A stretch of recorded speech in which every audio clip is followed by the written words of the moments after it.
नमस्कार। Challenge board में आप सभी का स्वागत है। दोस्तों, मैं हूं विकेश कुमार और आज की इस वीडियो में हम लोग बात करेंगे प्रश्नावली 14.3 के प्रश्न संख्या 3।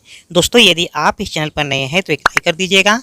चैनल को सब्सक्राइब करने के साथ साथ बेल आइकन को प्रेस जरूर करिएगा ताकि आने वाला प्रत्येक वीडियो का नोटिफिकेशन सबसे पहले आप तक पहुँचे। तो आइए अब हम शुरू करते हैं। प्रश्नावली 14.3 के प्रश्न संख्या 3 है। दोस्तों, इस क्वेश्चन में कहा जा रहा है एक जीवन बीमा एजेंट 100 पॉलिसी धारकों की आयु के बटन के निम्नलिखित आंकड़े ज्ञात करता है। माध्यक आयु परिकलित कीजिए। यदि पॉलिसी केवल उन्हीं व्यक्ति को दी जाती है जिनकी आयु 18 वर्ष या उससे अधिक हो परंतु 60 वर्ष से कम हो। स्पष्ट है। देखिए, यहाँ पर 18 वर्ष या 18 वर्ष से अधिक की बात तो हो रहा है, लेकिन 60 वर्ष से कम की बात कर रहा है। ठीक है, और ये जो है उसी क्वेश्चन का आंकड़ा दिया है, आयु वर्षों में है और पॉलिसी धारकों की संख्या। देखिए, आयु जो वर्षों में दिया है 20 से कम है, 25 से कम है, 30 से कम है, 35 से कम है, 40 से कम है, 45 से कम है, 50 से कम है, 55 से कम है और 60 से कम है।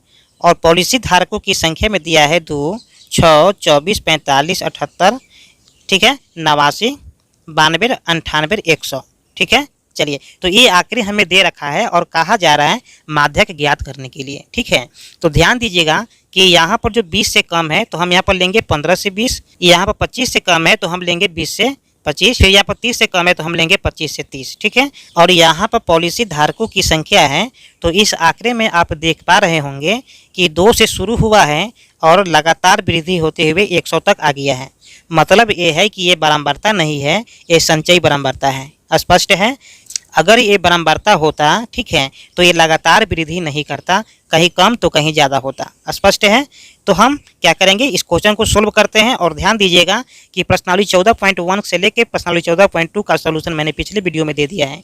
यदि आप नहीं देखे हैं तो प्लेलिस्ट डिस्क्रिप्शन में जाकर पूरे वीडियो को देख सकते हैं। और ध्यान रखिएगा कि इस प्रकार के क्वेश्चन एग्जाम में पूछा जाता है, इसलिए हम ये चाहते हैं कि आप इस वीडियो के लास्ट तक बने रहिए ताकि आपको एग्जाम हॉल में किसी प्रकार की कठिनाई नहीं हो। ठीक है, तो आइए अब हम शुरू करते हैं। तो इस तरह से आप देख सकते हैं कि मैंने आंकड़े को बना रखा है ताकि समय का बचत हो। ये जो है एक्सरसाइज 14.3 है। ठीक है, और क्वेश्चन नंबर है 3। स्पष्ट है। चलिए, तो यहाँ पर हम आंकड़े को लिख दिए हैं, हमें निकालना है बारंबारता। ठीक है, तो एक चीज़ का ध्यान दीजिएगा, पहले के क्वेश्चन में हमें बारंबारता दिया होता था तो हम संचयी बारंबारता निकालते थे, लेकिन यहाँ पर संचयी बारंबारता दे रखा है, हमें निकालना है बारंबारता। ठीक है, तो बारंबारता कैसे निकालेंगे, देखिए यहाँ पर 2 है तो हम इसको 2 कर देंगे। ठीक है, अब क्या करेंगे कि प्रत्येक दूसरे वर्ग से हम पहले वर्ग को माइनस कर देंगे, यानी कि ये दूसरा वर्ग 6 है तो ये पहला वर्ग 2 को माइनस कर देंगे, तो यहाँ पर हो जाएगा 4। फिर देखिए यहाँ पर दूसरा है 24, तो हम पहला को क्या करेंगे कि माइनस कर देंगे, तो यहाँ पर आ जाएगा 18। फिर क्या करेंगे, 45 में से 24 को माइनस करेंगे तो यहाँ पर हो जाएगा 21। फिर क्या करेंगे, 78 में से 45 को माइनस करेंगे तो यहाँ पर आ जाएगा 33। फिर 89 में से 78 को माइनस करेंगे तो यहाँ पर आ जाएगा 11। ठीक है, फिर यहाँ पर 92 में से 89 को माइनस करेंगे तो यहाँ पर आ जाएगा 3। फिर यहाँ पर 98 से 92 को माइनस करेंगे तो यहाँ पर आ जाएगा 6। फिर 100 में से 98 को जब माइनस करेंगे तो यहाँ पर आ जाएगा 2। तो इस तरह से आप देख सकते हैं कि हमारे पास बारंबारता आ गया है। स्पष्ट है। अब पहले क्या करते थे हम लोग कि बारंबारता को जोड़ करके n का मान लिखते थे। ठीक है, तो जब यहाँ पर इसको जोड़ेंगे आप तो आपके पास में आ जाएगा 100। ठीक है, क्योंकि संचयी बारंबारता का जो अंतिम वर्ग होता था वही बारंबारता का कुल योग होता था। तो यहाँ पर अंतिम संचयी बारंबारता कितना है, 100 है, तो बारंबारता का कुल योग कितना आएगा, 100 आएगा। तो यहाँ पर लिखेंगे n बराबर 100। स्पष्ट है। चलिए, तो अब हम यहाँ पर लिखेंगे क्या कि अब n/2 बराबर, देखिए n का मान कितना है, 100 है और बट्टा में हो जाएगा 2, तो काटेंगे जब इसको तो 50 आ जाएगा। तो यहाँ पर लिख सकते हैं कि 50 से ठीक बड़ी संचयी बारंबारता 78 है। ठीक है, देखिए 50 से ठीक बड़ी, ध्यान दीजिएगा यहाँ पर कि 50 से बड़ी 45 तो 50 से छोटी है, तो यहाँ पर 78 है। ठीक है, 78 क्या है, 50 से ठीक बड़ी संचयी बारंबारता है। ठीक है, ये संचयी बारंबारता का लाइन है। ठीक है, तो यहाँ पर वर्ग अंतराल कितना है, 35 से 40 है। तो इस चीज़ को हमें लिखना होगा कि 35 से 40 है। स्पष्ट है। जिसका संगत वर्ग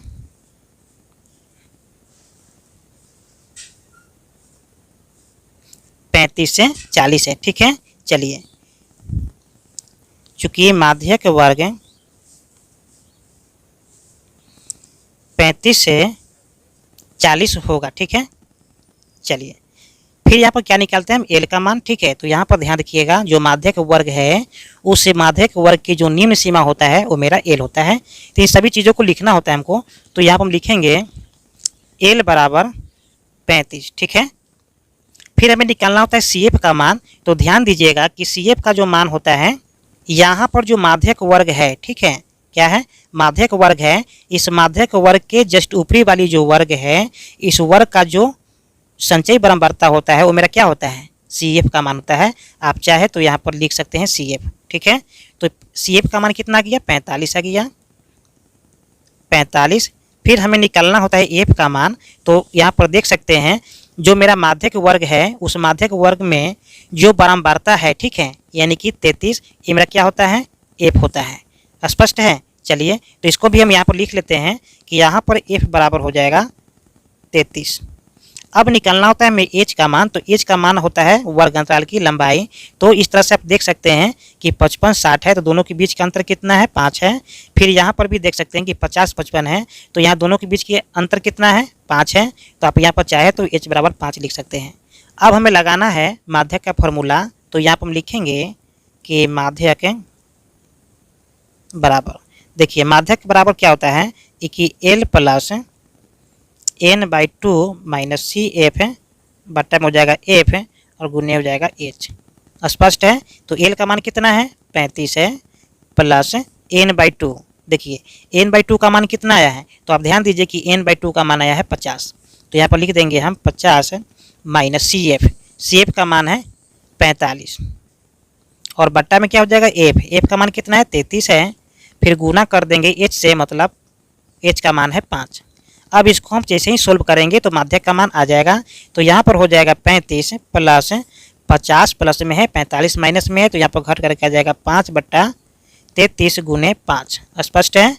अब 50 25 गुना कर देंगे तो यहाँ पर हो जाएगा 35 प्लस 25 बट्टा में आ जाएगा 33। अब यहाँ पर आपके पास दो रास्ते हैं कि या तो बट्टा में 1 दे करके भिन्न के जोड़ कर दें, या फिर डायरेक्ट यहाँ पर भाग दे करके 35 को ऐड कर दें। तो यहाँ पर आ जाएगा 35 प्लस 33 से भाग करेंगे 25 में, तो आपके पास में आ जाएगा 0.7575। ठीक है, आप चाहे तो भाग दे के देख सकते हैं। तो अब हम इन दोनों को जब ऐड करेंगे तो हमारे पास में आ जाएगा 35.7575। स्पष्ट है। अब क्या करेंगे कि पॉइंट के बाद में हम 2 अंक लिखते हैं, या फिर 2 अंक जब लिखना हो तो हम तीसरे अंक पर ध्यान देते हैं। तीसरे अंक पर ध्यान देते हैं और देखते हैं कि तीसरा अंक 5 से बड़ा है या छोटा है। अगर बड़ा होगा तो दूसरे अंक में 1 को जोड़ देंगे। ठीक है, अगर छोटा होगा तो हम 1 को माइनस कर देंगे। तो यहाँ पर आप देख सकते हैं कि तीसरा अंक 7 है, इसका मतलब 5 से अधिक है, तो हम दूसरे अंक में 1 को जोड़ देंगे, यानी कि यहाँ पर 76 हो जाएगा। तो हो जाएगा 35.76। स्पष्ट है। तो आप चाहे तो यहाँ पर लिख सकते हैं कि अतः माध्यक बराबर 35.76। ये मेरा हो गया फाइनल आंसर। तो उम्मीद करते हैं कि ये वीडियो आपको समझ में आ गया होगा। फिर मिलते हैं एक और नए वीडियो में, तब तक के लिए जय हिंद।